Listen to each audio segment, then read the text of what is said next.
का लेक्चर बहुत ज़्यादा हेल्पफुल होने वाला है, स्पेशली उन स्टूडेंट्स के लिए जो प्रिपेयर कर रहे हैं Haryana judiciary, Rajasthan judiciary, in fact AIB 16 का भी जो एग्जाम होने वाला है उसके लिए भी ये इंडियन एविडेंस एक्ट का लेक्चर आज का बहुत ज़्यादा हेल्पफुल रहेगा आप सभी लॉ स्टूडेंट्स के लिए।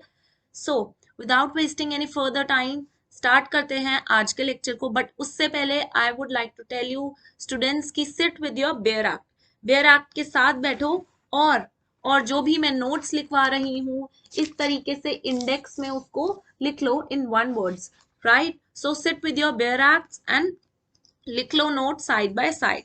And I am going to tell you one thing, इस अभी जो हम स्टार्ट करने वाले हैं अभी से लेकर नेक्स्ट 1 आवर का each second of that 1 hour is going to be worth it. So start करते हैं आज का लेक्चर, राइट? तो अगर सबसे पहले हम बात करें इंट्रोडक्शन की ऑफ इंडियन एविडेंस एक्ट, बात करें इंट्रोडक्शन की, तो जैसे कि IPC को ड्राफ्ट करने का सारा क्रेडिट लॉर्ड मैकॉले को जाता है, वैसे ही इंडियन एविडेंस एक्ट को ड्राफ्ट करने का सारा क्रेडिट सर जेम्स स्टीफेंस को जाता है, सर जेम्स स्टीफेंस को जाता है। बात करें इंडियन एविडेंस एक्ट में कितने सेक्शंस हैं, तो टोटल 167 सेक्शंस हैं, राइट? 3 पार्ट्स हैं, 11 चैप्टर्स हैं। तो ये बेसिक चीजें हैं, ये पूछ लेते हैं sir James Stephens, sections, parts, chapters. Nature क्या रहेगा इंडियन एविडेंस एक्ट का? इसका नेचर है रेट्रोस्पेक्टिव नेचर है। तो ये एक प्रोसीजरल लॉ है या फिर सब्सटैंटिव लॉ है? तो ये एक प्रोसीजरल लॉ है, लेकिन इसके अंदर कुछ प्रोविजंस दे रखे हैं लाइक एस्टॉपल, वो सब्सटैंटिव नेचर के हैं, राइट? और आपका इंडियन एविडेंस एक्ट जो है डियर स्टूडेंट्स, इसको लिख लो कि एक लेक्स फोरी लॉ है, लेक्स फोरी लॉ, ठीक है? ये MCQ में अक्सर क्वेश्चन पूछ लिया जाता है और स्टूडेंट्स को नहीं पता होता, तो ये याद रखो, it is a lex fori law. और एक और क्वेश्चन इंपॉर्टेंट है जो पूछ लेते हैं, क्या इंडियन एविडेंस एक्ट खुद में कंप्लीट एक्ट है? तो हाँ, yes, it is a complete act, but it is not exhaustive, right? I think we are done with the okay, one more question। जैसे कि इंडियन एविडेंस एक्ट आप सबको पता है होल ऑफ इंडिया पे एप्लीकेबल होता है, लेकिन पहले ये जम्मू एंड कश्मीर पे नहीं एप्लीकेबल होता था, लेकिन due to Jammu and Kashmir reorganisation act, Indian evidence act is applicable to whole of India, यानी कि अब से जम्मू एंड कश्मीर पे भी एप्लीकेबल होता है। तो ये जो है इंडियन एविडेंस एक्ट आपका 44th एंट्री है of Jammu and Kashmir reorganisation act की, टेबल 1 शेड्यूल 5, ठीक? तो ये याद रखना, ये रिसेंट क्वेश्चन है, चेंजेस हैं तो ये पूछ लेते हैं, ठीक? और कमेंसमेंट डेट देखे तो इंडियन एविडेंस एक्ट की इट इज 1 सितंबर 1872, राइट? ये याद रखना। अब स्टार्ट करते हैं सेक्शन नंबर 1 से। सेक्शन नंबर 1 कहता है short title, extent and commencement. Commencement में आपको ऑलरेडी बता चुकी हूँ, एक्सटेंट के ऊपर भी हम ऑलरेडी डिस्कस कर चुके हैं। एक्सटेंट से रिलेटेड ये आपके क्वेश्चंस है 44th entry of Jammu and Kashmir reorganisation act, my dear students. अब बात आती है एक्सटेंट की, और क्या एक्सटेंट होता है, कहाँ ये अप्लाई नहीं होता, ये तो मैंने आपको बताया कहाँ अप्लाई होता है। एक्सटेंट है इसका अब होल ऑफ इंडिया, लेकिन सेक्शन 1 में ऐसी भी चीजें दे रखी हैं जहां बता रखा है कि आपका इंडियन एविडेंस एक्ट एप्लीकेबल नहीं होता। तो कौन कौन से एक्ट्स ऐसे हैं? कोर्ट मार्शल पे वैसे अप्लाई होता है, लेकिन कौन कौन से एक्ट्स ऐसे हैं जहां पर ये अप्लाई नहीं होता? Naval discipline act, right? आपका नेवी डिसिप्लिन एक्ट, ठीक है? आपका एफिडेविट्स पे अप्लाई नहीं होता, आर्बिट्रेटर्स पे अप्लाई नहीं होता, ठीक है? Naval discipline, Indian navy discipline act, air force act, affidavit, arbitrator. तो हमेशा नेगेटिव क्वेश्चन ही पूछता है मोस्टली, जहां कहीं भी आपके MCQ पूछे जाते हैं ये नहीं पूछेगा, सिंपल है क्योंकि कि कहाँ अप्लाई होता है, हमेशा नेगेटिव क्वेश्चन ज्यादा पूछे जाते हैं एमसीक्यू में, तो ये याद रखना यहाँ यहाँ अप्लाई नहीं होता।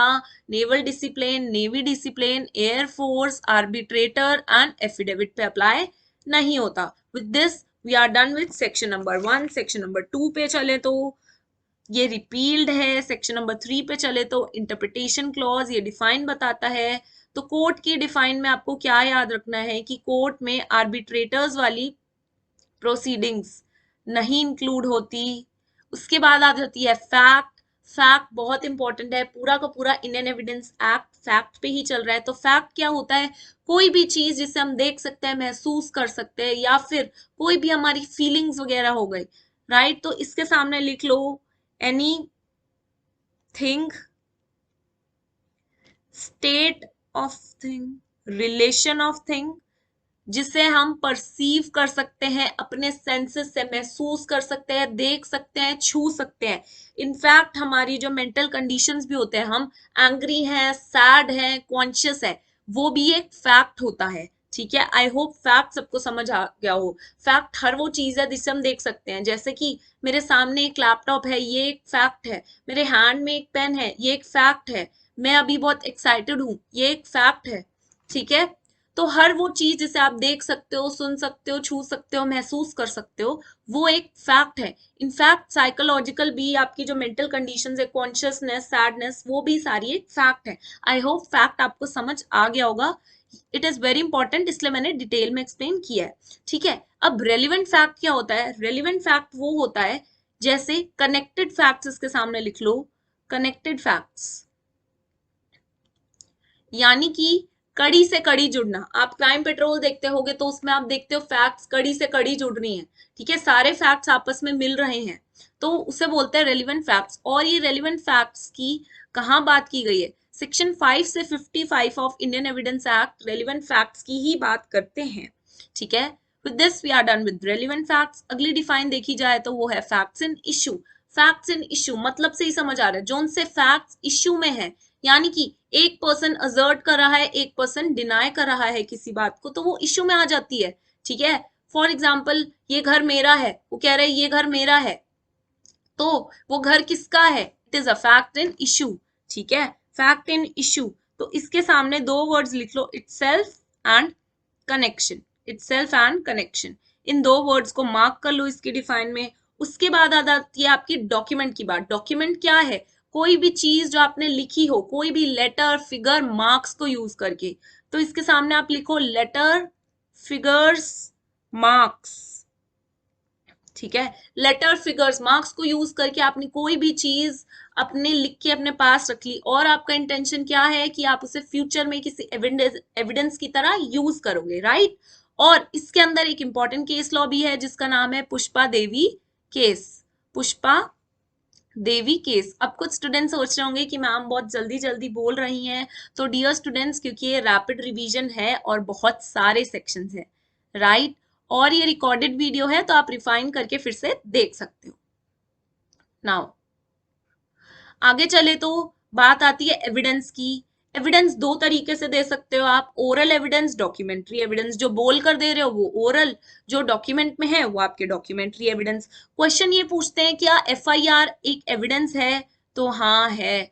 क्या स्निफल डॉग्स के थ्रू जो एविडेंस लिया जाता है वो कौन सा एविडेंस है, ओरल या डॉक्यूमेंट्री? तो वो है आपका साइंटिफिक एविडेंस। कौन सा एविडेंस? Scientific evidence, right. तो स्निफल डॉग्स एंड एफआईआर यहाँ पे लिख लो। ठीक है, स्निफल डॉग साइंटिफिक एविडेंस। ठीक, उसके बाद प्रूव डिस्प्रूव्ड, जिसको जिसकी एग्जिस्टेंस को कि हाँ ऐसा हुआ होगा कोर्ट ने मान लिया, वो चीज है प्रूफ। जिसको कोर्ट ने नहीं माना कि नहीं ऐसा नहीं हुआ होगा, वो चीज है डिस्प्रूव्ड। तो प्रूफ डिस्प्रूव तो सिंपल है, लेकिन ट्रिकी क्या है? Not proved. इसलिए नॉट प्रूफ पूछा जाता है, ये इंपॉर्टेंट है। तो वो चीज ना वो तो वो चीज जो ना प्रूव हुई हो ना डिस्प्रूव्ड हुई हो, तो वो होती है नॉट प्रूव्ड। तो लिख लो neither proved, neither proved nor disproved, that is ठीक, नीदर प्रूव्ड नॉर डिस्प्रूव्ड, तो वो होता है आपका नॉट प्रूव्ड, राइट। अब आगे चले, इंडिया की डेफिनेशन इज सो सिंपल। ठीक है, उसके बाद मे प्रिज्यूम, मे वर्ड का यूज किया है यानी कि डिस्क्रिशनरी पावर है कोर्ट की कि वो प्रिज्यूम करें या ना करें। शैल में कंपल्जन आ जाता है, जहां पे शैल लिखा है तो कंपल्सरी हो जाता है कोर्ट्स के लिए कि वो उस चीज को प्रिज्यूम करें। Conclusive proof, conclusive proof important है, इसका मतलब है no further evidence required, no further evidence required. अब इसके अंदर एक लीगल मैक्सिम है जो पूछ लेते हैं, फॉल्सस इन ऊनो फॉल्सस इन ओमनिबस। इसका मतलब है वंस फॉल्स ऑलवेज फॉल्स, ठीक है, वंस फॉल्स ऑलवेज फॉल्स। लेकिन ये वाला जो रूल है आपका इंडिया में अप्लाई नहीं होता। तो ये बात कि भाई ये रूल इंडिया में अप्लाई नहीं होगा, ये कौन से केस में कही गई, Ranjit Singh versus state of MP, Ranjit Singh versus state of MP, ठीक है। और ये जो है एक रूल ऑफ क्वेश्चन है, ये जो मैक्सिम है ये एक रूल ऑफ क्वेश्चन है। और ये बात किस केस में कही गई, ये केस में कही गई सेल्वा राजा केस, सेल्वा राजा केस। अब बात आती है सेक्शन नंबर 5 की। सेक्शन नंबर 5 में सीधा सीधा पूछ लेंगे कि एविडेंस किन किन चीजों का दिया जाता है। तो किन किन चीजों का दिया जाता है, fact in issue and relevant fact, fact in issue and relevant fact. ये आपको याद रखना है कि सिर्फ इन दो चीजों का एविडेंस दिया जा सकता है। 6 वेरी इंपॉर्टेंट, नंबर भी याद रखना है और ये भी याद रखना है रेस गेस्टे, ठीक है।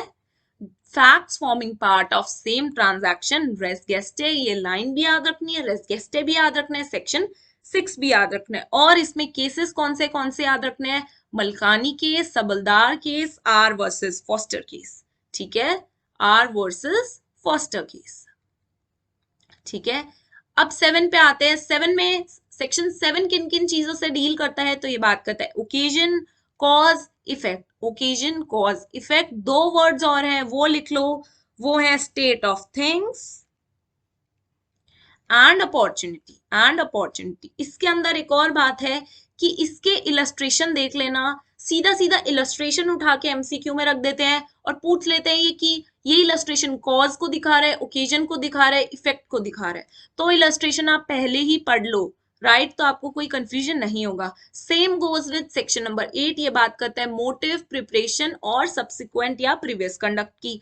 तो इसके अंदर आप इलस्ट्रेशन देख लो, ठीक। तो इसके अंदर 2 मोटिव के इलस्ट्रेशन दिए हैं, 2 प्रिपरेशन के दिए हैं और 5 प्रीवियस एंड सब्सिक्वेंट कंडक्ट के दिए हैं। तो आप ये देख लेना, डायरेक्ट इलस्ट्रेशन बेस्ड क्वेश्चन पूछे जाते हैं।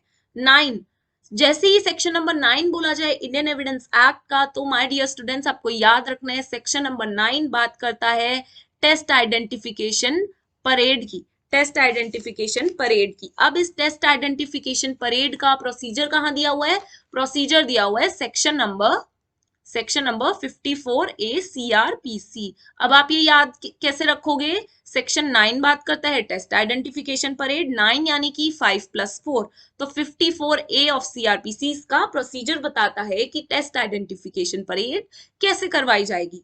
तो अभी के लिए आप इतना याद रखो, section 9 of Indian evidence act test identification parade से डील करता है, यानी कि हिंदी में बोले तो शिनार्थ, कि भाई लाइन में पर्सन्स को खड़ा कर देंगे और बोलेंगे पहचानो, ये था ये था ये था ये था। और इनफैक्ट यहाँ पे सिर्फ पर्सन्स की बात नहीं की गई, चीजों की भी बात की गई है, थिंग्स की भी बात की गई है कि भाई जैसे एग्जांपल देती हूँ, स्टोलन थिंग्स जो भी मिलती हैं उसमें तो आपको कराया जाता है ये आपका फोन ये है ये है ये है। तो थिंग्स की और पर्सन्स की दोनों की टेस्ट आइडेंटिफिकेशन परेड की बात करता है सेक्शन नंबर 9। और सेक्शन नंबर 9 सिर्फ टेस्ट आइडेंटिफिकेशन परेड की ही नहीं बल्कि और भी चीजों की बात करता है, जैसे fixing of time and place, relationship between parties, ठीक। तो ये सारी चीजें भी लिखते जाओ, जैसे मैंने आपको बोला कि जो इंडेक्स है वहीं पे लिख लो, तो ये लिख लो, ये प्रीलिम्स के पॉइंट ऑफ व्यू से जो कुछ भी क्वेश्चंस पूछे जाते हैं वही मैं आपको बता रही हूँ। इस वीडियो को देखने के बाद, इस लेक्चर को देखने के बाद आप एमसीक्यू अटेम्प्ट करो अपने इस इंडेक्स के साथ जो आप मेंटेन कर रहे हो। इस लेक्चर से आपको मैं 80% बोल सकती हूँ कि आपके सारे क्वेश्चंस निकल जाएंगे अगर आपने नहीं भी पढ़ा है तो, ठीक है। अगर आपने पहले ही एविडेंस एक्ट एक बार पढ़ रखा है अच्छे से तो आपके 99% सारे एमसीक्यू निकल जाएंगे, क्योंकि इस वीडियो से बाहर कोई एमसीक्यू है ही नहीं, ठीक है, तो जो भी एमसीक्यू आज तक पूछे गए हैं मैंने सारे कवर कर दिए हैं इस लेक्चर के अंदर। ठीक है, सेक्शन नंबर 10 हम देखें। सेक्शन नंबर 10 हम देखें तो बात करता है कि इसके अंदर बस आपको ये याद रखना है, दो या दो से ज्यादा पोर्शन, जो दो या दो से ज्यादा पोर्शन कुछ भी कहते हैं, करते हैं, लिखते हैं, कुछ भी करते हैं, तो वो सेक्शन 10 के अंदर कवर होता है, क्योंकि कॉन्स्पिरेसी से डील करता है। 11 इज वेरी इंपॉर्टेंट। जैसे 6 से आपको याद होता है रेस गेस्टाए, 6 बोलते ही रेस गेस्टाए निकलता है, वैसे ही सेक्शन 11 बोलते ही प्ली ऑफ अलाइबी निकलना चाहिए। प्ली ऑफ अलाइबी यानी कि इसमें प्ली ऑफ अलाइबी ले रहे हैं, बोल रहे हैं कि सर जिस दिन मर्डर हुआ था यहाँ दिल्ली में, मैं तो यहाँ था ही नहीं, मैं तो गोवा में पार्टी कर रहा था अपने फ्रेंड्स के साथ। तो प्ली ऑफ अलाइबी होती है ये सेक्शन नंबर 11, सेक्शन नंबर 11। ठीक, उसके बाद बात आती है 12 की। 12 सिर्फ इंडेक्स बेस्ड इंपॉर्टेंट है। 13 में अगर बात करें तो कस्टम, कस्टम आपके कैसे होने चाहिए, इमेमोरियल, इमेमोरियल होने चाहिए, यानी कि बहुत पुराने टाइम से आप उनको प्रैक्टिस कर रहे हो। जो कस्टम होने चाहिए वो रीजनेबल होने चाहिए, वो ऐसे उल्टे सीधे नहीं होने चाहिए। ठीक है, और जो उनकी प्रैक्टिस हो रही है वो विदाउट इंटरप्शन हो रही हो, विदाउट इंटरप्शन हो रही हो काफी लॉन्ग टाइम से। ठीक है, ओके, और रीजनेबल नेचर के होने चाहिए, इमेमोरियल होने चाहिए, प्रैक्टिस विदाउट इंटरप्शन। ठीक, तो यही आपको जो कस्टम्स में आपको याद रखना है। और ये भी पूछ लिया जाता है कि ये जो सेक्शन नंबर 13 के अंदर बात की गई है ये क्वेश्चन ऑफ लॉ है या क्वेश्चन ऑफ फैक्ट है, तो आपको ये याद रखना है, it is a mixed question of law and fact. ठीक, उसके बाद आ जाते हैं सेक्शन नंबर 14 पे। तो सेक्शन नंबर 14 किन चीजों की बात करता है, वो फैक्ट्स जो कि दिखाते हैं किसी का state of mind, state of body या बॉडीली फीलिंग। और ये सिर्फ इन तीनों चीजों से डील नहीं कर रहा, और भी बहुत सारी चीजें हैं जो इसके अंदर कवर हो रही हैं। तो ये वर्ड्स आपको याद रखने हैं। क्यों क्यों याद रखने हैं ये मैं अभी बताती हूँ। पहले वर्ड्स लिखो, intention, knowledge, rashness, ill will, good faith and negligence. ठीक, intention, knowledge, rashness, ill will, good faith and negligence. ठीक, अब इसमें ऑड वन आउट पूछ लेते हैं। जो सेक्शन 14 के अंदर आपको वर्ड्स दे रखे होंगे वो तो दिए ही जाएंगे, साथ साथ पूछ लेगा, साथ साथ फॉर एग्जाम्पल एक वर्ड दे देगा बैड बिहेवियर। ठीक, और पूछ लेगा कि सेक्शन 14 इनमें से किन वर्ड्स की बात नहीं करता, तो you have to tick bad behaviour. या फिर चारों ही गलत गलत शब्द दे देगा, उसमें से बोलेगा सेक्शन 14 किसकी बात करता है। तो इन सब में से आपको वर्ड्स पता होंगे तभी तो आप अटेंड कर पाओगे ना इस तरीके का क्वेश्चन। तो 14 में ना इस सारे के सारे वर्ड याद रखना।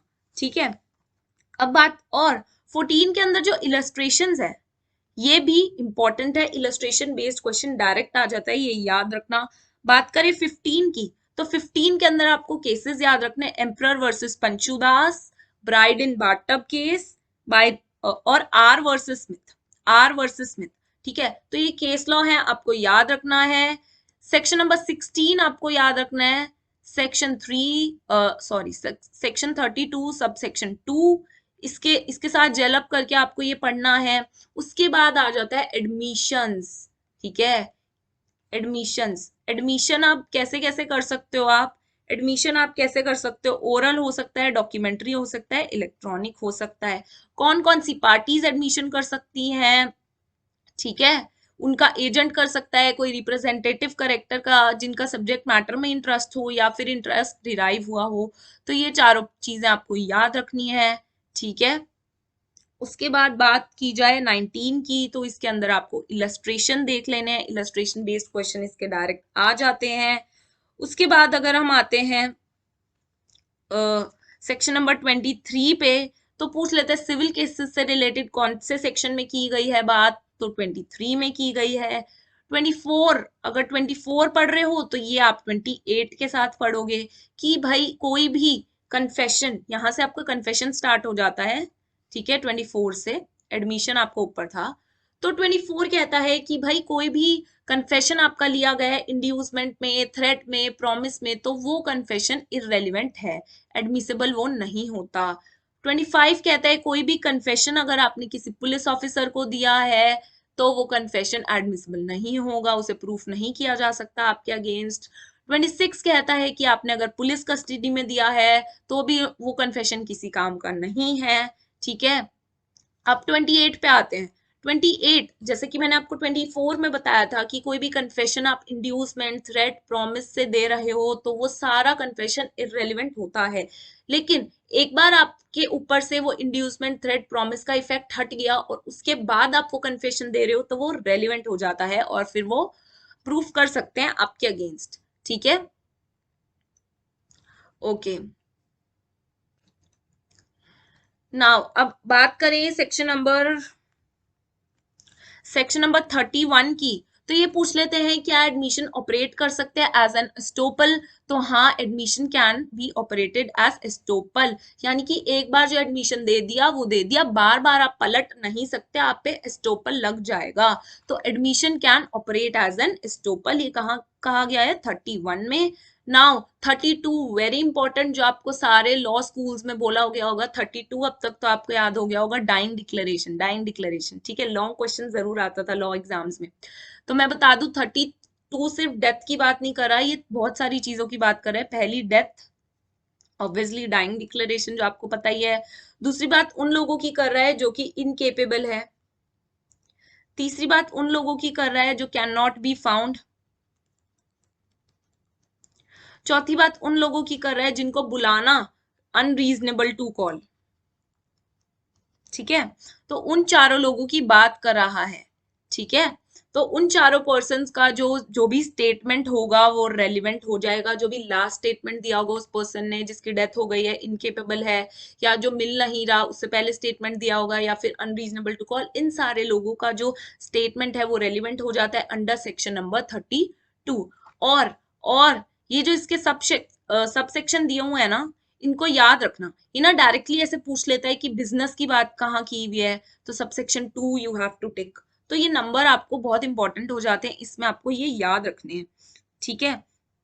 उसके बाद 33, 34, 35, 36 ये सारे जो है ना, ये इंडेक्स बेस्ड है, बस ऊपर ऊपर से इसे रीड कर लेना, इतना इनमें कुछ इन डिटेल पढ़ने की नीड नहीं है। बात आती है आपकी 40 की, तो 40 हमारा सस्ता रेस जुडिकाटा है इंडियन एविडेंस एक्ट का, ठीक है। अगर ये पूछ लिया जाए कि रेस जुडिकाटा से मिलता जुलता हमारे इंडियन एविडेंस एक्ट में कौन सा सेक्शन है, then your answer will be section number 40, right. उसके बाद बात आती है 41 की। 41 के अंदर जो भी जजमेंट दी जाती है वो है judgement in rem. Judgement in rem यानी कि सिर्फ आपके अगेंस्ट नहीं है वो जजमेंट, पूरी दुनिया के अगेंस्ट है। क्योंकि इसके अंदर अगर आपको, लिखो पहले words, will, admiralty, matrimonial, insolvency, ठीक है। फॉर एग्जाम्पल आपको इंसॉल्वेंट डिक्लेयर किया जाता है तो सिर्फ आपके लिए नहीं है वो जजमेंट, पूरी दुनिया के लिए जजमेंट इन रेम है, पूरे वर्ल्ड के अगेंस्ट चेतावनी है, ठीक है, कि ये पर्सन इंसॉल्वेंट है। तो 41 है जजमेंट इन रेम। और क्या क्या वर्ड आपको लिखने हैं, will, admiralty, matrimonial and insolvency, right. उसके बाद 42 की अगर हम बात करें तो इसमें लिखो कि अगर ये पब्लिक नेचर का होता है, जजमेंट वगैरह, ऑर्डर, डिक्रीज वगैरह, तो ये नॉट कंक्लूसिव प्रूफ, ठीक। उसके बाद 43 के इलस्ट्रेशन बेस पूछ लेते हैं। इलस्ट्रेशन भी आपको सारी नहीं पढ़नी, जो सी पढ़नी है मैं आपको वो बता देती हूँ।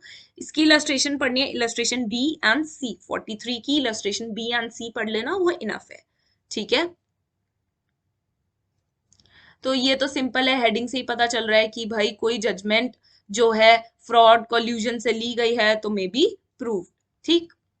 45 में आपकी बात की गई है कि ओपिनियन ऑफ एक्सपर्ट्स, कितने तरीकों की एक्सपर्ट्स की बात की गई है पूछ लेते हैं। तो नंबर याद रखना, 5 टाइप के एक्सपर्ट्स की बात की गई है, foreign law, science, art, hand writing and fingerprint, ठीक है। Foreign law, science, art, hand writing and fingerprint, 5 तरीके के एक्सपर्ट्स की बात की गई है, ठीक है। 45 ए इंडेक्स बेस्ड है, ये याद रखना, facts bearing upon opinion of experts, ये सारे आपके इंडेक्स बेस्ड है। 46 में आपकी इनकंसिस्टेंसी की बात की गई है, ये याद रखना बस, ठीक है। और उसके बाद ये ऊपर ऊपर से याद रखना कि हैंडराइटिंग की बात 47 में की है, फिर डिजिटल सिग्नेचर की 47A में की गई है। ठीक है, ये ऊपर ऊपर से याद रखना। ठीक है, अगर कोई ओपिनियन दिया गया है और वो रेलिवेंट है, तो जिन ग्राउंड्स पे वो ओपिनियन दिया गया है ना, तो वो ग्राउंड्स भी रेलिवेंट हो जाते हैं। 51 सिर्फ ये कह रहा है। ठीक है, नाउ बात करें 52 की, बात करें 52 की, तो यहां से आपके स्टार्ट होते हैं 52 से 55 की करेक्टर कब रेलिवेंट बन जाता है, ये भी पूछ लेते हैं। ठीक है, तो आपको हेडिंग से ही पता चल जाएगा। 52 कह रहे हैं in civil cases character to prove conduct imputed relevant. Civil cases में जो आपका कंडक्ट अगर प्रूव किया जाएगा तो वो इररेलिवेंट है। 53 में, ठीक है, क्रिमिनल केस की बात करें, 53 क्रिमिनल केस की बात करें कि क्रिमिनल केस में आपका प्रीवियस गुड करेक्टर अगर दिखाया जाए तो वो रेलिवेंट होता है। ठीक है, 53 बात करता है कि एविडेंस ऑफ करेक्टर और previous section experience not relevant in certain cases. ठीक है, तो आपको हेड से ही पता चल जाएगा। 54 में थोड़ा सा डिटेल में बता देती हूँ क्योंकि 54 आपको कंफ्यूजन होती है कई स्टूडेंट्स को। Previous bad character not relevant. ठीक है, वैसे तो प्रीवियस बैड करेक्टर दिखाना रेलिवेंट नहीं है, लेकिन रिप्लाई में आप दिखा सकते हो। अगर वो दिखा रहे हैं कि भाई गुड करेक्टर है ये वो, तो उनके रिप्लाई, उस बात का रिप्लाई करने के लिए आप प्रीवियस बैड करेक्टर दिखा सकते हो, अदरवाइज नहीं दिखा सकते। अच्छा, 52 और 55 एक साथ पढ़ना है आपको। 52 में मैंने आपको बताया कि सिविल केसेस में आप जो है प्रीवियस जो आपका कंडक्ट है वो इररेलेवेंट है। ठीक है, लेकिन 55 कह रहा है अगर वो डैमेजेस से रिलेटेड है, यानी कि करेक्टर जो आपका अफेक्ट हुआ है वो बताकर ये पता चले कि भाई कितना डैमेज देना है, तो फिर यहाँ पे वो रेलिवेंट होगा। आई होप सबको समझ आ गया होगा।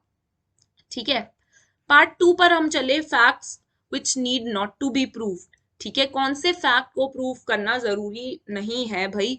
इसके अंदर 3 सेक्शन आ जाते हैं, 56, 57, 58। हेडिंग से ही पता चल गया कि जो जुडिशली नोटिसेबल फैक्ट्स हैं वो दिख रहे हैं ना, जुडिशली दिख रहे हैं, तो उनको प्रूव करने की क्या जरूरत है, टाइम वेस्ट। ठीक है, और किन फैक्ट्स का ये जो कोर्ट है जुडिशियल नोटिस लेंगे, खुद ही जुडिशियल नोटिस ले लेंगे। तो इसके अंदर बहुत सारे फैक्ट्स, आपको पूरी लिस्ट दी हुई है कि इन फैक्ट्स का जुडिशियली नोटिस वो खुद लेंगे, प्रूफ करने की हमें कोई भी जरूरत नहीं है। ठीक है, तो इसके अंदर भी बहुत सारे पॉइंटर्स हैं, तो आपको कौन से पढ़ने हैं, फर्स्ट पढ़ लेना, थर्ड पढ़ लेना, 8th पढ़ लेना एंड 13th पढ़ लेना, इनफ है।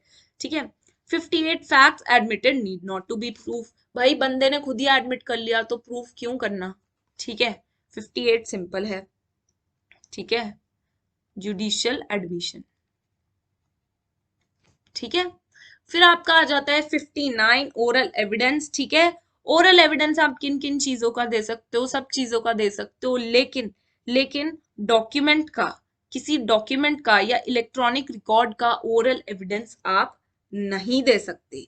ठीक है, फिर बात करता है कि जो ओरल एविडेंस है ना, ओरल एविडेंस है वो डायरेक्ट होना चाहिए, ये है बेस्ट रूल। यानी कि जो आप ओरल एविडेंस दोगे वो डायरेक्ट होना चाहिए, आपने सुना, आपने देखा।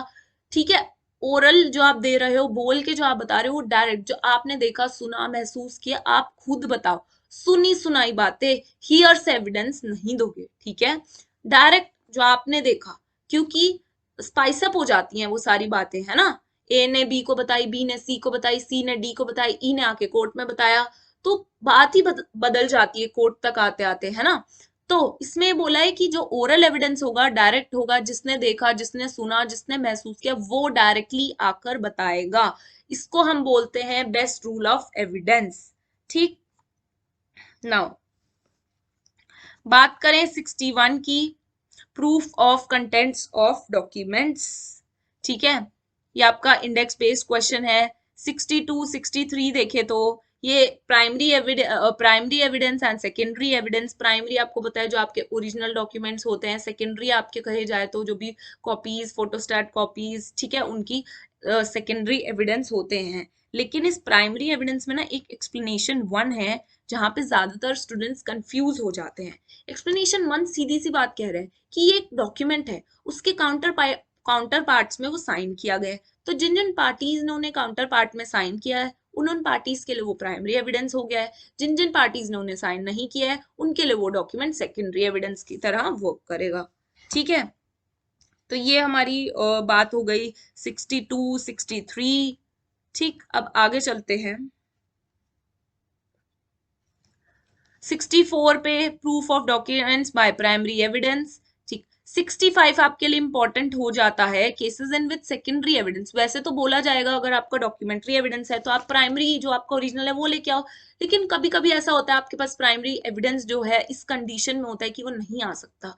किन किन कंडीशन, फिर उन कंडीशंस में कोर्ट क्या करती है, आपको उसका सेकेंडरी एविडेंस अलाउ कर देती है। कौन कौन से केसेस होते हैं वो 65 में वो सारे केसेस लिखे हैं, तो वो आप उसको पढ़ लेना कि कभी कभी जो आपकी ओरिजिनल वाली होती है वो लॉस्ट हो जाती है, डिस्ट्रॉय हो जाती है, या फिर जिस पार्टी के साथ आपका डिस्प्यूट चल रहा है उसी के पास है, वो सामने वाली पार्टी के पास है, तो आप कैसे लाओगे। ठीक है, या फिर वो इतना ज्यादा बल्कि है उसको नहीं ला सकते, इस कंडीशन में आपकी उसे कोर्ट में नहीं ला सकते। तो 65 के अंदर बहुत सारे प्रोविजंस दिए गए हैं, ये सारे आप लिस्ट पूरी उसको पढ़ लेना, वो इंपॉर्टेंट हो जाता है। ठीक है, 65A 65B इनके नंबर देख लेना। ठीक है, इनके नंबर देख लेना, इनके नंबर पूछ लेते हैं, नंबर इंपॉर्टेंट है। फिर हम चले 68 पे, तो ये जो सारे बीच बीच के है ना, जिनके बारे में मैं कुछ भी नहीं बोल रही हूँ, दैट मीन्स वो इंपॉर्टेंट नहीं है इतना। ठीक, वो इंपॉर्टेंट है ही नहीं, जहां से क्वेश्चन पूछ रहे हैं वो मैं आपको बता रही हूँ। 68 पे चले तो पूछा जाएगा proof of execution of document required by law to be attested. तो कितने विटनेस की जरूरत होती है, कितने विटनेस होने चाहिए, 2, 3, 4, 5, 1। तो एट लीस्ट एक विटनेस होना चाहिए। ठीक, एक विटनेस का प्रूफ होना चाहिए। 68 में यही पूछते हैं कंफ्यूज करने के लिए, तो मैं आपको ये भी बता देती हूँ 68 में ये पूछ लेंगे, तो एटलीस्ट एक विटनेस होना चाहिए 68 के अंदर, बस यही है, you are done with it. ठीक है, फिर ये सारे आपके इंडेक्स बेस्ड है। ठीक, उसके बाद बात आ जाती है public documents and private documents, इनके आप नंबर देख लेना सिर्फ। ठीक है, नंबर पूछ लेते हैं डायरेक्टली, पब्लिक डॉक्यूमेंट्स कहाँ पे हैं, प्राइवेट डॉक्यूमेंट्स कहाँ पर हैं, तो नंबर पूछ लेते हैं डायरेक्टली। ठीक है, उसके बाद 78 में पूछ लेते हैं प्रूफ ऑफ ऑफिशियल डॉक्यूमेंट्स कहाँ से आएगा भाई, हेड HOD से आएगा। ठीक है, HOD से आएगा। उसके बाद 79 से आपका सारा प्रिजम्पशन स्टार्ट हो जाता है। प्रिजम्पशंस अलग अलग तरीके के होते हैं, जैसे मैंने आपको स्टार्टिंग में भी बताया था, मे, शैल। ठीक है, जो मे वाले हैं यहीं पे छोटा छोटा लिख लो, 79 से 85 और 89 है आपके शैल, और बाकी जो भी आपके बीच बीच के बच जाते हैं जैसे कि 86, 87 और 88, ये हैं आपके मे के प्रिजम्पशन। ठीक है, तो ये ऊपर ऊपर से आप बस पढ़ लेना। उसके बाद बात आ जाती है ठीक है, 91 से हम देखते हैं। 91 में आपको क्या याद रखना है कि evidence of term of contract grants. ठीक है, तो ये आपका बेस्ट एविडेंस रूल ये भी है वैसे आपका। ठीक है, और ये बैकबोन ऑफ सिविल लॉ भी बोलते हैं इस सेक्शन को, बैकबोन ऑफ सिविल लॉ। जो वर्ड्स इस सेक्शन के अंदर याद रखने हैं मैंने आपको वो भी मार्क करा दिए गए हैं। बात करें सेक्शन नंबर 92 की, तो ये इसमें डायरेक्ट इलस्ट्रेशन बेस्ड क्वेश्चन पूछ लेते हैं। कौन से इलस्ट्रेशन आपको याद रखने हैं, इलस्ट्रेशन C, G और H, इनमें से ही पूछेगा, ये आप पढ़ लेना डायरेक्ट। आपका काम आसान कर रही हूँ, इलस्ट्रेशन नंबर भी बता रही हूँ जिसमें ज्यादा इलस्ट्रेशन है। ठीक है, ओके, नाउ उसके बाद ये जो सारे हैं ये आप रीड कर लेना, इंपॉर्टेंट नहीं है। सीधा सीधा अब हम चलते हैं पार्ट 3 पे। ठीक है, यहां से स्टार्ट हो जाता है बर्डन ऑफ प्रूफ। ठीक है, तो 101 बर्डन ऑफ प्रूफ किस पे होता है, जो पर्सन किसी फैक्ट के होने का असर्ट कर रहा है वही प्रूफ करेगा। यानी कि एग्जांपल देती हूँ, कोई कह रहा है कि सलमान खान मेरा दोस्त है, तो वही बंदा प्रूफ करेगा। जो बंदा कुछ चीज कह रहा है, बर्डन ऑफ प्रूफ उस पे ही है, उस फैक्ट को प्रूफ करने का। ठीक है, अब आपसे सीधा सीधा इतना आसान सवाल है ये तो पूछेगा नहीं, आपसे पूछेगा कि ओनस कहाँ पे दिया गया है, तो ओनस दिया गया है 102 में। ठीक है, on home burden of proof lies. ठीक है, तो इलस्ट्रेशन नंबर ए देख लेना। ओनस का मतलब होता है कि बर्डन ऑफ प्रूफ वैसे तो इन जनरल, जैसे मैंने आपको 101 में बताया, उसी पर्सन पे होता है जो असर्ट कर रहा है उस फैक्ट को। ठीक है, जो कह रहा है इस फैक्ट को। लेकिन 102 में कभी कभी ऐसा होता है कि जो बर्डन ऑफ प्रूफ है वो शिफ्ट हो जाता है सामने वाली पार्टी पे, ठीक है। तो इसका इलस्ट्रेशन ए देख लेना, ठीक है। तो आपका 102 का निकल जाएगा आराम से। 103 में भी आपको इलस्ट्रेशन ए देखना है, ठीक है। फिर सीधी सीधी बात आ जाती है आपकी, आगे चलते हैं 105 पे। अगर आपने मेरे आईपीसी के लेक्चर्स फॉलो किए होंगे ऑलिव बोर्ड ऐप पे, मैं पढ़ा चुकी हूँ आईपीसी का चैप्टर जनरल एक्सेप्शंस। तो अगर आप जनरल एक्सेप्शंस की कैटेगरी में फॉल कर रहे हो तो आपके ऊपर है बर्डन ऑफ प्रूफ कि आप प्रूफ करोगे कि आप जनरल एक्सेप्शंस में फॉल कर रहे हो, ठीक है। 106 107 बात करता है लाइफ की, 108 बात करता है डेथ की, ठीक है। यानी कि अगर पिछले 30 सालों में किसी पर्सन के बारे में सुना गया है, देखा गया है या कुछ भी, तो माना जाएगा कि वो जिंदा है। अगर आप कह रहे हो कि वो जिंदा नहीं है तो बर्डन ऑफ प्रूफ आप पे है, ठीक है। 108 बात करता है डेथ की। अगर किसी पर्सन के बारे में पिछले 7 सालों में ना सुना गया है ना कुछ उसको देखा गया है तो हम मान लेंगे, हम प्रिज्यूम कर लेंगे कि वो आदमी मर चुका है, वो पर्सन की डेथ हो चुकी है। लेकिन अगर आप कह रहे हो कि वो अलाइव है तो बर्डन ऑफ प्रूफ आप पे लाई करता है, आप प्रूफ करोगे कि वो पर्सन अलाइव है, ठीक है। 106 के अंदर एक लीगल मैगजिम है, रेस इप्सा लिकेटा, एक रेस इस्पा रेस इस्पा लेक्विटर, ठीक। ये याद रखो, ये लीगल मैगजिम सिर्फ 106 में यही पूछा जाएगा, ठीक है। आफ्टर दिस हमने कहा तक किया 109 जो कि डेथ की बात कर रहा है। 109 पे आ जाते हैं, burden of proof to a relationship. ये partners, landlord, tenant, principal and agent के रिलेशनशिप की बात कर रहे हैं। बर्डन ऑफ प्रूफ उस पे है who affirms it, who affirms it.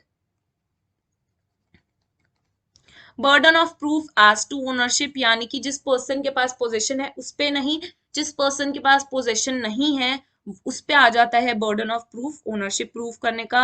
111 आपका बात करता है, इसके अंदर ये एक्टिव कॉन्फिडेंस जो है ये मार्क कर लो, ये इनफ है। उसके बाद 1112 पे आ जाओ, ये हर एग्जाम में पूछा ही जाता है जहाँ पे इंडियन एविडेंस एक्ट आ रहा है। इसके अंदर जो आपको याद रखना है 280 डेज, 280 डेज ये नंबर आपको याद रखना है। और क्या बात याद करनी है, no access to each other, ठीक है, no access to each other, ठीक है। तो ये दोनों चीजें आपको याद रखनी है। 112 इज वेरी इंपॉर्टेंट, 180 वाला तो पूछ ही लेते हैं अक्सर, ठीक है। उसके बाद ये आपका इंडेक्स बेस्ड है। 113 बी के अंदर आपका जो वर्ड यूज किया गया है वो है शैल प्रिज्यूम। डाउरी डेथ हुई है तो कोर्ट को कंपल्जन है प्रिज्यूम करने का, डाउरी डेथ हुई है, शैल वर्ड इसके अंदर यूज किया गया है। 114 की हम बात करें तो इलस्ट्रेशन बेस्ड है, ये इलस्ट्रेशन देख लेना। उसके बाद 114 ए की बात करें तो इसमें भी शैल वर्ड का यूज हुआ है, ये याद रखना, ठीक है। उसके बाद 115 एस्टोपल पे आए, एस्टोपल पे आते हैं तो इसका नंबर याद रखना, सीधा सीधा पूछ लेता है एस्टोपल कौन से सेक्शन के अंदर पूछा गया है। और इसका एक केस भी याद रखो, पिकार्ड वर्सेस सीयर्स वाला, ठीक है, पिकार्ड वर्सेस सीयर्स वाला केस याद करो, नंबर याद रखो। और सिविल एक्शन यहाँ पे लिख लो, सिविल एक्शन, ठीक। नाउ 115 के लिए इतना इनफ है, प्रीलिम्स में इतना ही पूछता है, ठीक है।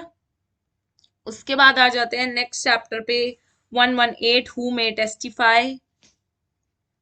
119 इसका पहले नाम था डम्ब विटनेस, लेकिन अब इसको बोलते हैं witness unable to communicate verbally, ठीक है। और अगर कोई ऐसा विटनेस जो कम्युनिकेट नहीं कर सकते वर्बली, आप सोच रहोगे वो वर्बल तो बता नहीं रहे, लिख कर बता रहे होंगे या इशारों से बता रहे होंगे, तो उनका एविडेंस कौन सा होगा, डॉक्यूमेंट्री होगा शायद। स्टूडेंट्स कंफ्यूज हो जाते हैं, नहीं, लेकिन इनका जो एविडेंस माना जाएगा ना, बोल नहीं सकते पर इनका ओरल एविडेंस ही माना जाएगा, ठीक है, राइट। उसके बाद 123 पर अगर आए, 123 पे आप एक लीगल मैक्सिम लिख लो, सैलस पॉपली सुप्रीमा लेक्स, ठीक। 123 यू आर डन विद 123, सिर्फ ये लीगल मैक्सिम है जो पूछा जाता है। उसके बाद 124 ऑफिशियल कम्युनिकेशंस, 125, 126 ये मैजिस्ट्रेट की बात कर रहा है, ये एडवोकेट एंड इनके क्लाइंट्स की बात कर रहा है कि वो प्रोटेक्टेड है प्रोफेशनल कम्युनिकेशंस, राइट। तो ये डायरेक्टली पूछ लेता है, ये इंपॉर्टेंट है। 126 प्रोफेशनल कम्युनिकेशंस की बात कहाँ की गई है, 126 में की गई है, ठीक है। 132 पे आ जाते हैं अब। 132 ऊपर ऊपर से पढ़ लो। 133 अकम्प्लिस का सेक्शन नंबर पूछ लेगा। अकम्प्लिस कौन होता है, जो partner in crime, partner in crime को आपका अकम्प्लिस बोलते हैं। अच्छा, 134 से क्वेश्चन पूछता है नंबर ऑफ विटनेस कितने हो सकते हैं, तो इनफाइनाइट हो सकते हैं, अनलिमिटेड हो सकते हैं। कोई फिक्स्ड नंबर नहीं है कि भाई कितने विटनेस होंगे, ये कोई फिक्स नहीं बता रखा, अनलिमिटेड हो सकते हैं। 134 में आपको ये याद रखना है, और ये पूछ लेते हैं, ये इंपॉर्टेंट है। जो मैं आपको बोल रही हूँ ना इंपॉर्टेंट है, उसके आगे स्टार लगा लो, ठीक है। उसके बाद चैप्टर नंबर 10 पर आ जाते हैं। चैप्टर नंबर 10 कहता है of the examination of witness, right. Now okay, बात करें चैप्टर नंबर 10 की, तो इसके अंदर सबसे पहले तो आप केस लॉ लिखो। इसके अंदर सबसे पहले आप केस लॉ लिखो। नीलम कटरा केस, ठीक, 2003 का केस है। इसके अंदर दिल्ली हाई कोर्ट ने इश्यू की थी guidelines for the protection of witness, ठीक है। Delhi high court issued guidelines for the protection of witness, ठीक है। और वीडियो कॉन्फ्रेंसिंग के थ्रू क्या विटनेस की एग्जामिनेशन हो सकती है, हाँ बिल्कुल हो सकती है, इट वॉज परमिसेबल, ठीक है, ये लिख लो। अब बात करें 135 की, order of production and examination of witness, तो डिस्क्रिशन होती है इसमें, डिस्क्रिशन ऑफ द जज, ठीक है। उसके बाद जज to decide as to admissibility of evidence, ये तो सिंपल हेडिंग से समझ आ रहे। Examination in chief, cross examination होगा, फिर री एग्जामिनेशन होगा, ठीक। यानी कि पहले आप खुद के विटनेस से आप क्वेश्चनिंग करोगे, फिर सामने वाला एडवोकेट उससे करेगा, और फिर अगर कोई न्यू फैक्ट्स हैं तो फिर से आप अपने ही खुद से अपने ही एविडेंस से री एग्जामिनेशन कर सकते हो, ठीक है। उसके बाद बात आ जाती है 138 just index based question। 139 cross examination of person call to produce a document, यानी कि जो पर्सन सिर्फ और सिर्फ डॉक्यूमेंट प्रोड्यूस करने के लिए आया था, डॉक्यूमेंट लेकर आया था, आप उसका क्रॉस एग्जामिनेशन नहीं कर सकते हो, नो नहीं कर सकते। वो पर्सन तो सिर्फ डॉक्यूमेंट लेके आया था, ये थोड़ी आप उसी का क्रॉस एग्जामिनेशन करने बैठ जाओ, नो, ठीक है, उसका आप नहीं कर सकते। No cross examination can be done of a person who was called to produce a document before the court, ठीक है। उसके बाद 141 सीधा डायरेक्टली पूछ लिया जाता है कि लीडिंग क्वेश्चन कौन से सेक्शन में पूछे गए हैं, 141 में। लीडिंग क्वेश्चन होते क्या है, लीडिंग क्वेश्चन वो होते हैं जिन क्वेश्चन में खुद ही उनका जवाब छुपा होता है, ठीक है। कि भाई आप खुद ही बोल रहे हो, क्या आपका नाम राजू है, हाँ। क्या आप यहाँ रहते हो, हाँ। क्या आपने उस दिन ये ऑफेंस होते हुए देखा जहाँ पे मुकेश ए को मारा था, हाँ। तो आपने खुद ही सारे जवाब दे दिए। जो विटनेस है वो तो सिर्फ हाँ या ना बोल रहा है। तो ऐसे लीडिंग क्वेश्चन होते हैं, वो आप नहीं पूछ सकते। कब नहीं पूछ सकते, कब नहीं पूछ सकते, when they must not be asked. तो आप उसको examination in cheap and re examination में नहीं पूछ सकते। Examination in cheap and re exam में नहीं पूछ सकते, क्यों? क्योंकि re examination and examination chief में खुद का एडवोकेट खुद के विटनेस से ही पूछ रहा होता है, तो वो खुद ही उसका आंसर बता रहा है लीडिंग क्वेश्चन में, तो आप नहीं पूछ सकते एग्जामिनेशन इन चीफ में और री एग्जामिनेशन में। लेकिन आप लीडिंग क्वेश्चन कब पूछ सकते हो, तो आप क्रॉस एग्जामिनेशन में पूछ सकते हो, क्योंकि क्रॉस एग्जामिनेशन में तो सामने वाला वकील होता है, ठीक है। नाउ ठीक, इसके बाद आ जाते हैं 145 पे, ठीक। ये सिर्फ आप हेडिंग बेस्ड है, इसको पढ़ लो सिर्फ ऊपर ऊपर से, राइट। उसके बाद आ जाते हैं 149 पे, ये इलस्ट्रेशन बेस्ड है, ये इसकी इलस्ट्रेशन आ जाती है। कौन कौन सी इलस्ट्रेशन आ जाती है वो भी बता देती हूँ। इलस्ट्रेशन ए एंड सी पढ़ लेना, आपका 149 हो गया है, ठीक है। और 151 पे आ जाते हैं। इनडिसेंट एंड स्कैंडलस क्वेश्चन क्या पूछ सकते हैं, तो कोर्ट मे फॉरबिड लिखा है इसके अंदर, ठीक है, मे फॉरबिड लिखा है इसके अंदर, ठीक है, कि कोर्ट की मर्जी है, कर भी सकती है, आपको रोक भी सकती है, नहीं भी रोकेगी। लेकिन लेकिन 152 में जो वर्ड यूज किया है वो है शैल फॉरबिड, ठीक है। जो क्वेश्चंस इंसल्ट कर रहे हो या अनॉय कर रहे हैं उनको शैल फॉरबिड करेगा ही कोर्ट, ठीक है, शैल फॉरबिड।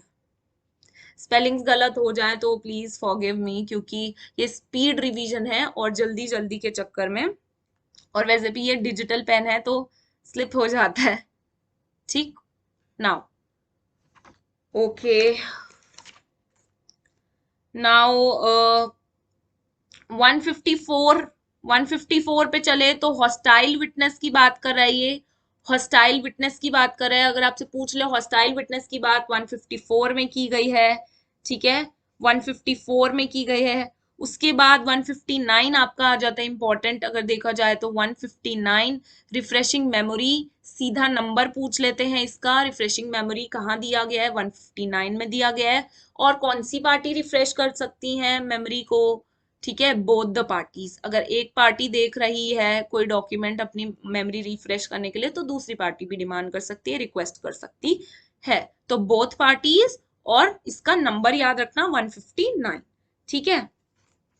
उसके बाद ये सारे आपके इंडेक्स बेस्ड है, ठीक है। 164 आप पढ़ लेना, using as evidence of document production of which was refused on notice, यानी कि जब उस पार्टी को नोटिस दिया गया था कि आप वो डॉक्यूमेंट जो है प्रोड्यूस करो, जब तो वो अपने अलग ही एटीट्यूड में थी, हमें नहीं करनी, और थोड़े दिनों बाद वो वही वाला डॉक्यूमेंट प्रोड्यूस करे, तो आप अब नहीं कर सकते भाई ऐसा, ठीक है। अब आप जब करोगे जब आपको सामने वाली पार्टी जो है वो अलाउ करेगी या तो उसे कोई प्रॉब्लम नहीं है, तो ठीक है, अब कर नहीं सकते आप उसे। पहले तो आप एटीट्यूड में थे, क्यों थे भाई, जब आपको पहले नोटिस भी दिया गया वो डॉक्यूमेंट लेके आओ, ठीक है।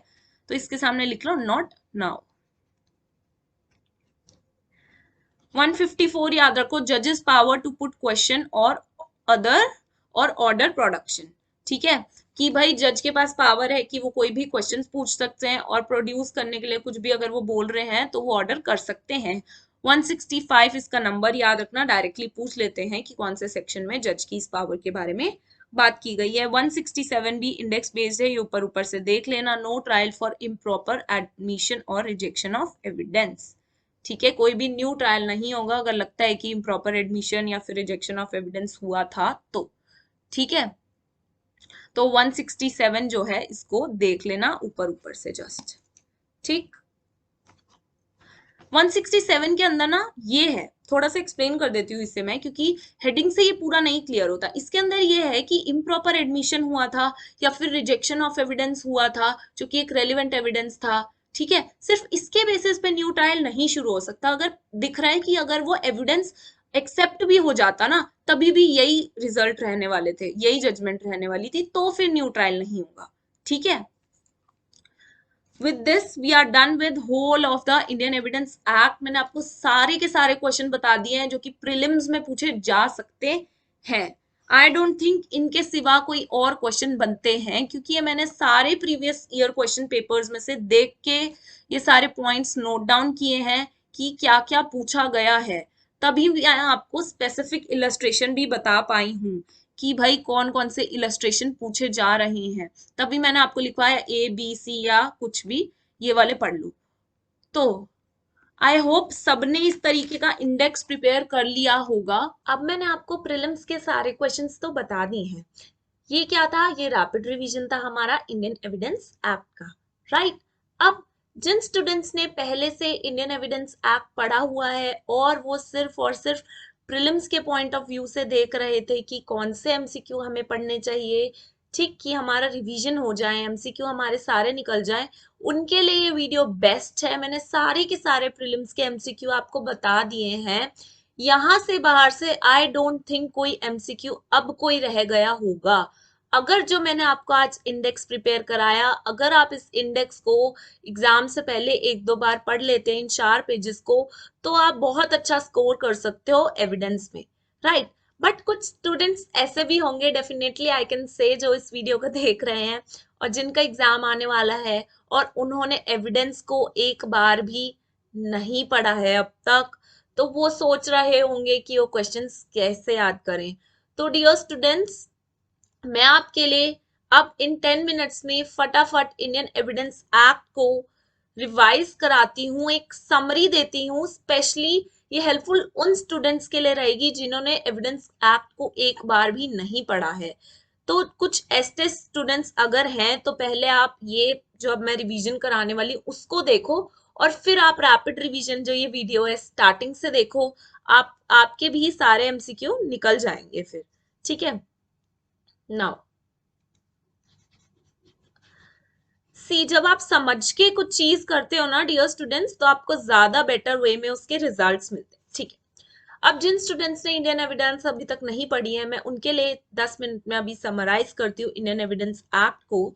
ठीक, उनके लिए भी हेल्पफुल हो जाएगी ये फिर ये video 100%। Now Indian evidence act. Now अगर कोई आप मैटर लेके जाते हो, केस को आप किसी मैटर को आप अगर लेके जाते हो कोर्ट के सामने, तो कोर्ट को कैसे पता चलेगा आप झूठ बोल रहे हो सच बोल रहे हो? अगर आप कुछ भी बात बोल रहे हो, उसके लिए फॉर एग्जाम्पल अगर आप बोल रहे हो, अगर ये ए पर्सन है और ये बोल रहा है कि ये जो घर है ना ये मेरा है, और बी जो है ये बोल रहा है कि जो घर मेरा है, अब इनके बीच में डिस्प्यूट हो गया। अब ये जाते हैं कोर्ट। अब ये जो कोर्ट है ये कैसे डिसाइड करेंगे जजेस कि भाई ये ए का घर है या बी का घर है? तो अब ए एविडेंस लाएगा कि भाई ये देखो ये देखो, ये तो मेरे पास डॉक्यूमेंट्स हैं इस घर के। या बी लाएगा, भाई मेरे पास तो डॉक्यूमेंट्स हैं इस घर के, मैं तो इस घर के पोजेशन में भी हूँ, ये तो मेरा घर है, ये तो मेरा घर है। तो कुछ एविडेंस लाएंगे ना अपनी बात को दिखाने के लिए, वो कुछ फैक्ट्स बताएंगे। क्या फैक्ट्स बताएंगे? कि मैं तो यहाँ पे 20 सालों से रह रहा हूँ। फैक्ट्स, जैसे कि मैंने आपको फैक्ट्स डिटेल में भी बताया, तो उन बच्चों को भी समझ आ गया होगा जिन्होंने एविडेंस पहले से नहीं पढ़ा। फैक्ट्स मैंने आपको वीडियो के स्टार्टिंग में डिटेल में बताया।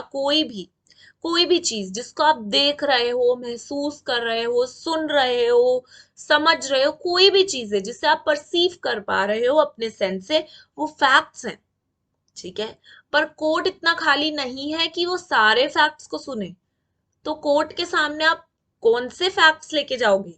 कोर्ट के सामने आप रेलिवेंट फैक्ट्स लेके जाओगे। ठीक है, कोर्ट इतना खाली नहीं है कि वो सारे फैक्ट सुने, वो तो वेस्ट ऑफ टाइम है। आप सिर्फ रेलिवेंट फैक्ट लाओ ना।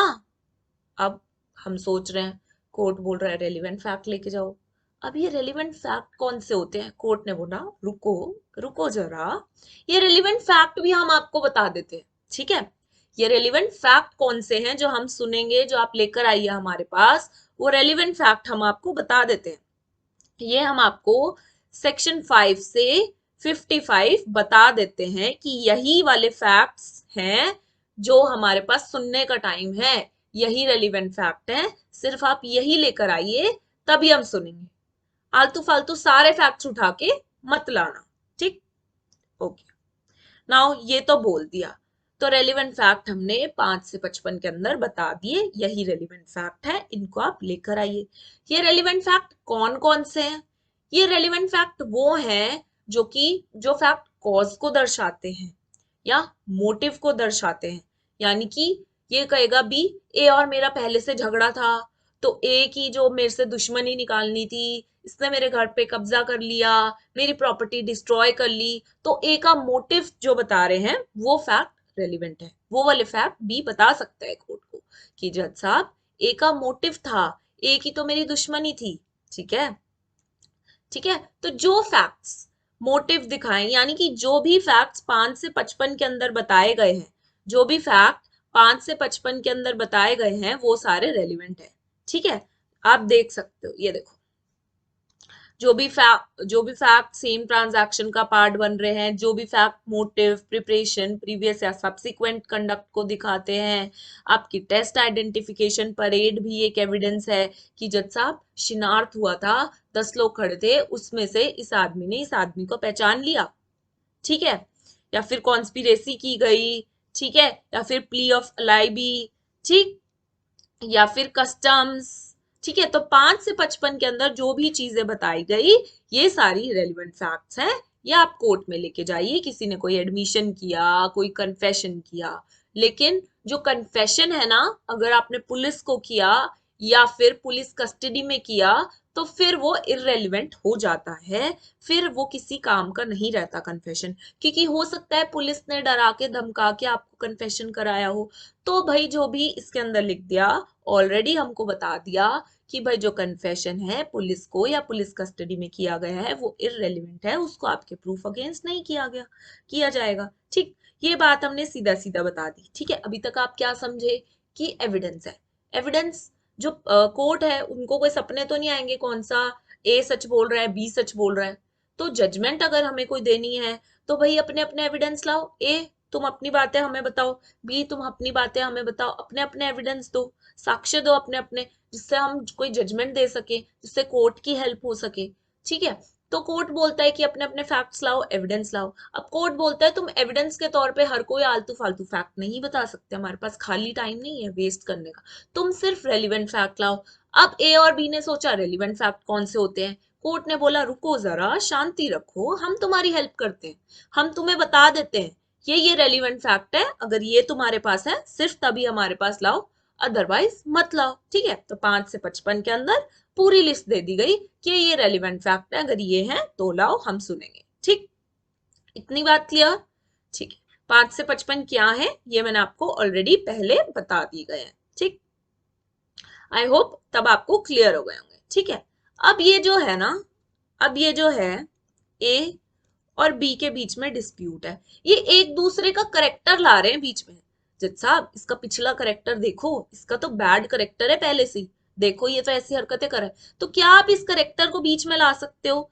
तो ये 52 से 55 में बता रखा है कि जो है आप सिविल केसेस में करेक्टर को नहीं ला सकते बीच में, ये इररेलीवेंट है।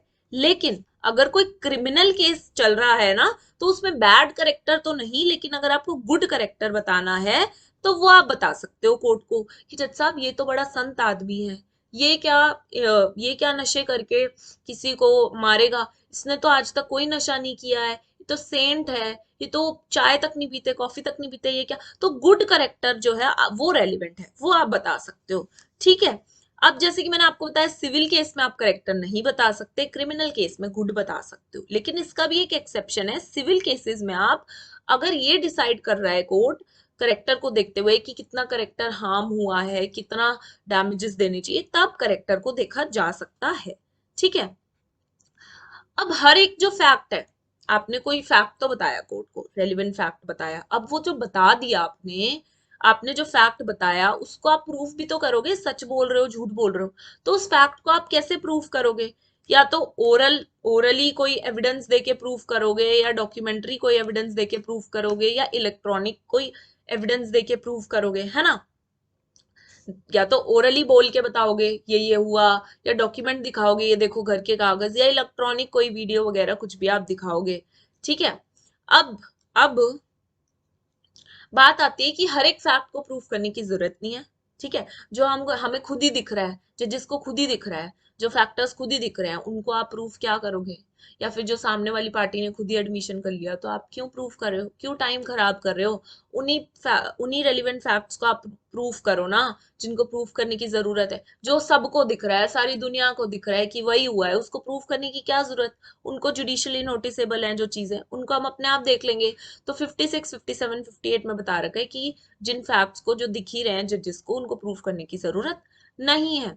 अब आप जो एविडेंस दे रहे हो 3 तरीके से ही दोगे, अब आप कोर्ट के सामने एविडेंस लेके जा रहे हो तो बोल के बताओगे जज साहब ये हुआ, मैंने ये देखा कि ये ना सी ए को मार रहा था, मैंने देखा इसने चाकू से मारा। तो ये बोला है कि ओरल एविडेंस जो दे रहा है वो डायरेक्ट होना चाहिए, क्योंकि एक से दूसरे बंदे पे जाते हैं मिर्च मसाला लगता है, ये उसको बताता है वो उसको बताता है ना। तो डायरेक्ट बताओगे, ओरल दे रहे हो तो डॉक्यूमेंट दे रहे हो तो डॉक्यूमेंट दिखाओगे, ओरिजिनल दे रहे हो तो उसको प्राइमरी एविडेंस कह दिया, उसी डॉक्यूमेंट का आप फोटोकॉपी या दूसरी फोटोकॉपी दे रहे हो तो उसको सेकेंडरी कह दिया। कहा गया कि अगर डॉक्यूमेंट दिखा के एविडेंस दे रहे हो तो तुम प्राइमरी ही दोगे, ओरिजिनल ही दोगे।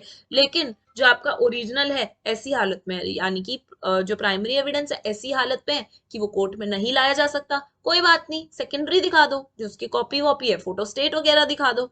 ठीक है, सिंपल सी बात इसमें यही कही गई। ठीक है, अब कोई पब्लिक डॉक्यूमेंट्स है, यानी कि ऐसे डॉक्यूमेंट्स हैं जो सिर्फ सारे जो पब्लिक के हैं उसके है, सिर्फ अगर उनको ए उठा के ले आएगा, अगर कोई डॉक्यूमेंट है वो पब्लिक डॉक्यूमेंट है, ए उठा के ले आएगा और उसकी जरूरत ई एफ जी एच को भी है, तो क्या होगा, ये तो गलत हो जाएगा। तो जो पब्लिक डॉक्यूमेंट है ना वो ओरिजिनल किसी को नहीं मिलेगा और उसका जो अटेस्टेड कॉपी है वो मिल जाएगा ए को। तो ये कहा गया पब्लिक डॉक्यूमेंट के केस में। ठीक है, ओके। नाउ अब जो एविडेंस दिया जा रहा है या जो भी आप बात बोल रहे हो उसका बर्डन ऑफ प्रूफ किस पे है, प्रूफ करने का बर्डन किस पे है भाई। जनरल रूल 101 के अंदर तो यही है कि भाई जो बोल रहा है, जो कोई बात बोल रहा है, फैक्ट बोल रहा है, वो वही प्रूफ करेगा। यानी कि कोई बोल रहा है सलमान खान मेरा रिश्तेदार है, सलमान खान मेरा दोस्त है, अब तुम बोल रहे हो सलमान खान मेरा दोस्त है, तो तुम पे ही बर्डन आता है ये चीज प्रूफ करने का। तो जो जो भी पर्सन जो कोई चीज बोल रहा है तो वो चीज वो ही पर्सन प्रूफ करेगा। ठीक है, तो ठीक, इसके अंदर मैंने आपको बर्डन ऑफ प्रूफ बहुत सारे बताए। ठीक है, ये मैंने आपको इन डेप्थ बता दिए पहले ही।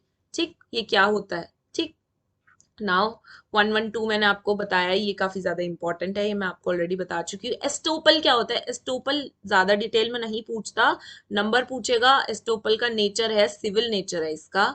एस्टोपल यानी कि आपने जो एक बार कह दिया कर दिया वो हो गया, बस बार बार पलट नहीं सकते आप। एडमिशन आपने कुछ कर दिया, ठीक है, बस पलट नहीं सकते आप एक बार। ठीक, इतना याद रखना है। अब विटनेस के तौर पे कौन कौन आ सकता है, ठीक है, ये बताया गया हमें आगे कि विटनेस के तौर पे कौन कौन आ सकता है। ठीक है, ओके, ये हमें बताया गया। अब जो विटनेस आए हैं, जो विटनेस आए हैं, जो गवाह आए हैं, उनका क्या होगा, उनसे पहले कैसे क्या प्रोसीजर रहेगा। तो examination in chief, cross examination, re examination. ठीक, एग्जामिनेशन इन चीफ कैसे, जैसे ए है और बी है, बी अपना गवाह लाया है, पहले बी का वकील अपने गवाह से ही क्वेश्चनिंग करेगा, ये हो गया chief in examination in chief. अब ए का वकील बी के गवाह से क्रॉस एग्जामिन करेगा, वो हो गया क्रॉस एग्जामिनेशन। अब ए ने कुछ ऐसे सवाल पूछ लिए जिनसे फिर से बी अपने ही गवाह से कुछ पूछना चाहता है, वो हो गया री एग्जामिनेशन। इनका ऑर्डर भी ऐसे ही रहता है, पहले बी अपने खुद के गवाह से पूछता है, फिर ए इससे पूछता है, फिर बी दोबारा इससे पूछना चाहे तो पूछ सकता है। ठीक है, उसके बाद मैंने आपको बताया लीडिंग क्वेश्चन क्या होता है। लीडिंग क्वेश्चन ये होते हैं कि अब गवाह से तो आप क्वेश्चन पूछ रहे हो, और क्वेश्चन आप कैसे पूछ रहे हो, सबसे पहले तो ये होता है ना कि मैंने अपना गवाह बुलाया तो मैं ही पूछूंगी एग्जामिनेशन चीफ। चीफ करते हुए मैं उससे क्वेश्चन ही ऐसे पूछ रही हूँ, ऐसे क्वेश्चन जिनमें खुद में ही आंसर है। तुम्हारा नाम राजू है, अब मैंने खुद ही बता दिया ना उसे, तुम्हारा नाम राजू। मेरे को पूछना चाहिए था तुम्हारा नाम क्या है, क्या तुम्हारा नाम राजू है, हाँ या ना, यस या नो वाले जो क्वेश्चन होते हैं ना अक्सर, ये लीडिंग क्वेश्चन होता है। लीडिंग क्वेश्चन यानी कि ऐसे मैं सवाल ही ऐसे पूछ रही हूँ कि मैं अपने सवाल के अंदर ही उसे जवाब दे रही हूँ उसकी हेल्प के लिए, तो मैं ऐसे क्वेश्चन नहीं पूछ सकती examination in cheap and re examination के में। क्यों, क्योंकि मैं खुद के गवाह से ही कर रही हूँ। लेकिन सामने वाली पार्टी चाहे तो पूछ सकती है, क्योंकि वो तो अपोजिट पार्टी है ना, वो क्यों बताएगी हमारे को, हमारे पर्सन को सवाल के जवाब, है ना। तो ये बात याद रखनी है। अब कुछ ऐसे क्वेश्चन भी होते हैं स्कैंडलस क्वेश्चन, इनडिसेंट क्वेश्चन, जिसमें कोर्ट प्रोहिबिट कर सकता है सामने वाली पार्टी को। ठीक है, लेकिन ये जो रेप ऑफेंसेस होते हैं उसके अंदर आप जो अनोइंग और इंसल्टिंग क्वेश्चन है वो नहीं पूछ सकते, उसमें कोर्ट को प्रोहिबिट करना ही पड़ेगा, शाल प्रोहिबिट लिखा है। ठीक है, और जज के पास पावर है कि भाई जज चाहे तो वो चाहे तो उस पार्टी को बोल सकता है ये डॉक्यूमेंट लाओ, या कुछ भी क्वेश्चन अगर जज करना चाहे तो जज के पास पावर है। ठीक है, अब पूरा ट्रायल होने के बाद अगर ये लग रहा है कि प्रॉपरली एविडेंस नहीं लिया गया, या कोई एविडेंस जो है फैक्ट एविडेंस जो है रेलिवेंट था उसको रिजेक्ट कर दिया गया, तो क्या पूरा ट्रायल दोबारा चलाया जाएगा, नहीं। हम देखेंगे कि भाई जोन सा एविडेंस रिजेक्ट किया गया है या फिर जो इम्प्रॉपर एडमिशन हुआ है, अगर वो प्रॉपर भी हो जाता, अगर उसे एक्सेप्ट भी कर लेते, तो क्या जो हमने अभी जजमेंट दिया है वो चेंज होता। अगर होता तो ठीक है, हम नया ट्रायल कर लेंगे। पर हम ये देख रहे हैं कि भाई उस एविडेंस को अगर हम एक्सेप्ट भी कर लेते, अगर वो प्रोसीजर प्रॉपर भी हुआ होता, तो हमारा जजमेंट यही होता, है ना।